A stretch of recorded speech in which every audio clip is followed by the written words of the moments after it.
découvrir des métiers. Aujourd'hui, celui d'enseignant-chercheur avec Christophe Poilane de l'IUT d'Alençon.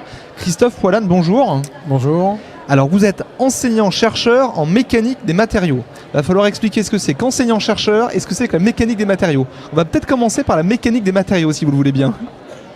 Alors, la mécanique des matériaux, tous les matériaux qui sont utilisés dans l'industrie lourde, comme par exemple dans l'automobile, une carrosserie, un pare-choc, un bouclier, des choses comme ça, il faut étudier sa mécanique, donc c'est-à-dire sa résistance au choc, sa résistance tout court, ses capacités à la fatigue, l'amortissement des vibrations, tout un tas de choses comme ça. L'élasticité ? L'élasticité. Là, on est vraiment dans la mécanique du matériau, donc c'est un mot qui se comprend par lui-même en fait.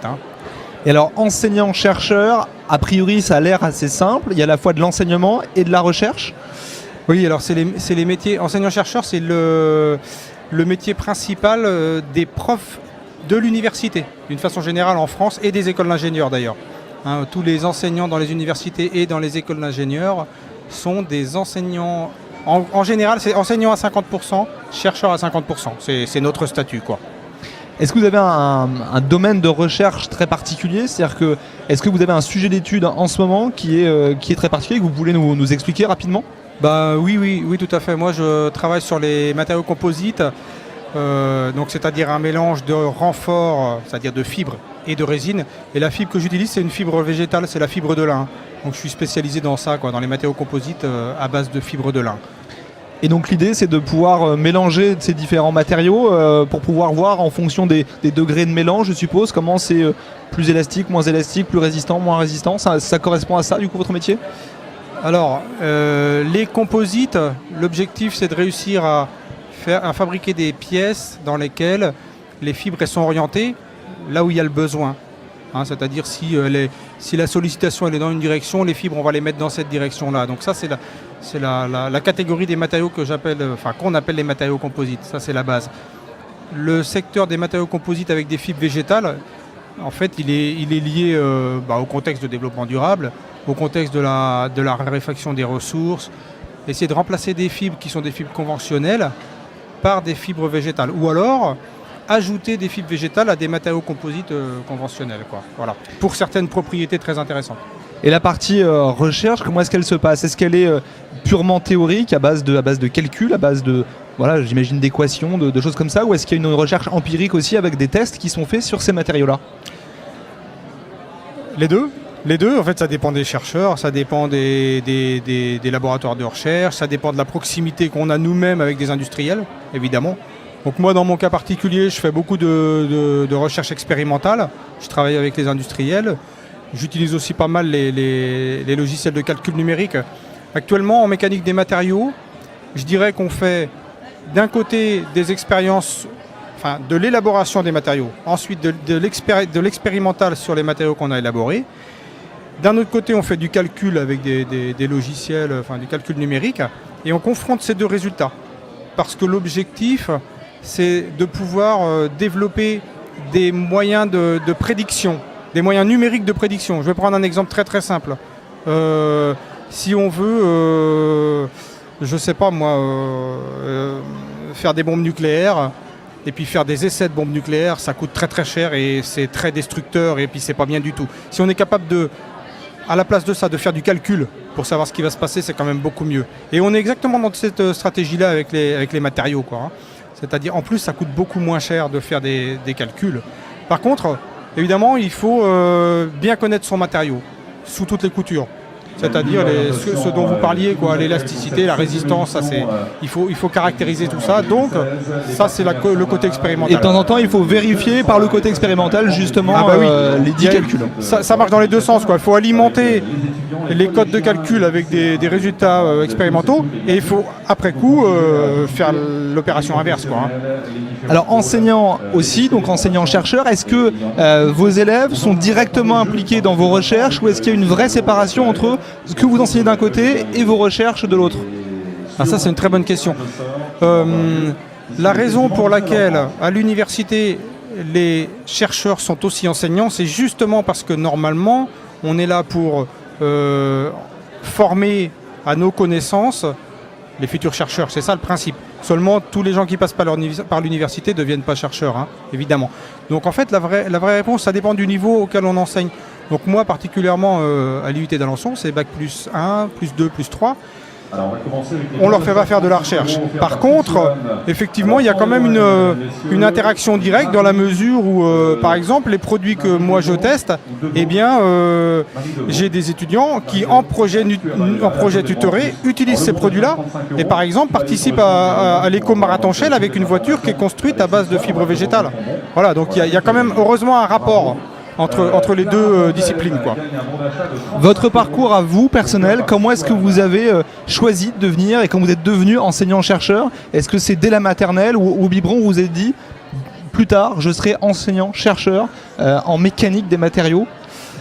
Alors là, comment ça s'est passé? Deux cas de figure, hein. Soit on est dans une famille qui connaît ces métiers-là et puis pourquoi pas, soit c'est pas le cas. Moi je suis fils d'ouvrier, donc en fait je dirais que quand on est assez bon à l'école et on continue sans savoir ce qu'on veut faire, quoi, comme beaucoup de jeunes qui sont là. Et puis il arrive un moment où on découvre ces métiers-là. Donc en l'occurrence c'est à l'université ou dans les écoles d'ingénieurs qu'on découvre ces métiers-là. Et puis c'est là qu'on se dit tiens, je vais aller voir ce qui se passe au niveau de la recherche. Et pour moi c'est comme ça que ça s'est passé, quoi. Pour les jeunes qui vous entendent ou qui ont déjà cette idée d'être enseignant-chercheur, d'être chercheur tout simplement, quel que soit le domaine, quelles sont les qualités requises? Alors, sans doute la première qualité, c'est la curiosité, hein, parce qu'un enseignant-chercheur, il dirige ses recherches, il va là où il a envie d'aller en termes de recherche. Donc la curiosité, c'est très important. Il faut être scolaire, c'est-à-dire qu'il faut être bon à l'école, évidemment, quoi. Faut être capable de suivre les études jusqu'à la fin de l'université, hein. Il faut aussi... Il faut écouter les conseils que nous donnent nos pairs, c'est-à-dire les enseignants-chercheurs qui sont déjà en place, parce que finalement, c'est des métiers où la transmission passe de pair à pair directement, comme ça. C'est-à-dire que, par exemple, quand on est en thèse, on a un directeur de thèse. Hein, c'est lui qui nous forme. On est formé à la recherche, par la recherche. Donc c'est vraiment un milieu dans lequel il faut s'imprégner. Puis il faut reconnaître aussi, il faut être modeste. Il faut reconnaître que... on n'a pas toutes les connaissances, on va les apprendre petit à petit, on ne connaît jamais tout. Hein, voilà. L'enseignant-chercheur, c'est avant tout quelqu'un qui va toujours découvrir aussi. Hein. On entend souvent parler d'un problème lié à la recherche en France, parce que voilà, est-ce que la recherche a suffisamment d'argent pour pouvoir continuer? Est-ce qu'il y a assez de postes, etc. Est-ce qu'aujourd'hui, un jeune qui se dit, chercheur, enseignant-chercheur, c'est un métier qui m'intéresse, est-ce qu'aujourd'hui, c'est un métier où il y a des débouchés en France, et est-ce que les débouchés sont forcément en France aussi? Ça dépend des secteurs, mais je dirais que quelqu'un qui est brillant, il a aucune raison de ne pas y arriver. Enfin, quelqu'un qui est brillant, il n'a aucune raison de ne pas y arriver. En fait, les métiers de la recherche sont moins attractifs à l'heure actuelle que les métiers de l'ingénierie. Donc du coup, il n'y a pas beaucoup de postes, ça c'est vrai, mais quelqu'un qui est bon, il a sa chance. Enfin, je dirais même qu'il a beaucoup sa chance. Il faut savoir que on se base tout le temps sur les doctorants. Hein. Il faut savoir que la moitié des doctorants en France sont des étrangers. Voilà. Donc ça veut dire qu'il y a de la place. On est obligé de faire venir des doctorants de l'extérieur. Donc on en manque. Hein.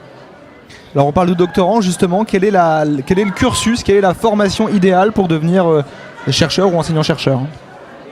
Alors là, je dirais il y a la voie royale. La voie royale, c'est faire maths sup, maths spé, une école d'ingénieur souvent, ou alors directement à l'université, et puis ensuite s'engager dans une thèse. Après, toutes les voies qui finalement aboutissent à la thèse vont fonctionner aussi. La condition sine qua non pour devenir enseignant-chercheur, c'est de passer un doctorat. Et ça, dans toutes les disciplines. C'est aussi ça qui est intéressant, je dirais, y compris en médecine. Hein. Même en sciences humaines, même dans tous les domaines. Et voilà. C'est le diplôme qui valide un débutant en recherche, quoi. Et par exemple, des gens qui sont spécialistes en égyptologie, ils ont fait un doctorat en égyptologie. Avant de passer une thèse, c'est 7, 9, 10 ans d'études en fonction des secteurs, en fonction des thèses. Oui, alors c'est très formaté. En principe, donc il faut faire il faut avoir un bac plus 5, alors soit un diplôme d'ingénieur, soit un master. En principe, il faut un master recherche. Même si on a fait un diplôme d'ingénieur, il faut passer un master recherche. Bon, il y a des passerelles quand même. Ensuite, la thèse, c'est 3 ans, donc souvent, c'est c'est doctorant à bac plus 8.